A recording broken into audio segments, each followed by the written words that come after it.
Hi, my name's Jayden, and at the age of 17, I'm able to dip over 150 pounds for 4 reps. However, it always wasn't like this. In fact, only 3 years ago, I was in the worst shape of my life. I was fat, overweight, and disgusting. So I wanted to change. Because in this video, I'll be highlighting the 3 changes I made in my workout and routine that allowed me to quadruple my strength gains in a matter of months. This advice is very applicable to any exercise. Whenever you do the bench press, the squat, or even pull-ups, this is for anybody who's trying to get stronger. So without further ado, let's get started.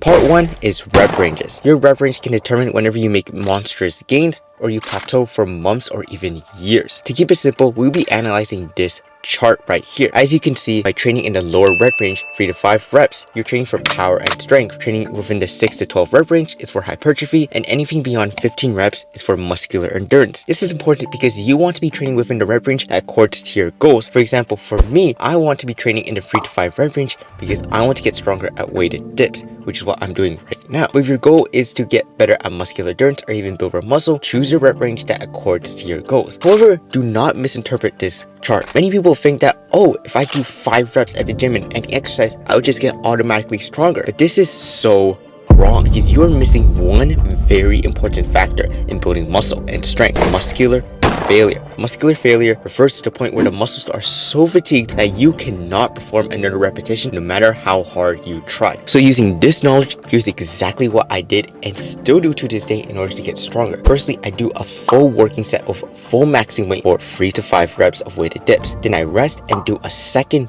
deload set for 10 to 15 reps with 90 pounds. Then I do a third deload set with 45 pounds with as much reps as I can. This way I'm able to train with multiple rep ranges, including both strength and hypertrophy, which is very important. I might explain that in another video. Subscribe to find out. And I'm also able to prioritize training for strength, which is my main goal. However, to avoid plateaus in your training, we need to move on to part 2, which is progressive overload. Progressive overload is just a fancy term for getting stronger in an exercise, whether that be in strength, sets, or repetitions. But in this instance, we're going to be focusing more on strength. You want to be getting stronger over time. And the best way to do this is to track your workouts, which I'll show you in a little bit later. Because when I started working out, I had absolutely no idea what progressive overload was. Thus, I hit a plateau. For a few months, I was doing the same exercises. I was still using the same weight. I wasn't progressing, and obviously I wasn't getting stronger, or was I getting more muscular? However, since I tracked my workouts using Google Sheets and using this simple table that you can actually follow, I decided to completely revamp my entire workout because obviously what I was doing before wasn't working. You should be changing your workout a little bit, whenever that be in weight, reps, or sets, every 4 to 8 weeks. For me, I just changed the exercises a little bit and the weight. However, all these tips are completely useless if you don't apply the third part of this video, part 3, consistency. Now, a lot of videos talk about consistency, and you might get a bit bored of this, but this is so important, I just can't leave this out of this video. You see, I have a lot of friends who go to the gym, but a few months pass, I don't see them. When they do come back, they look exactly the same, like they never went to the gym. And the reason for this?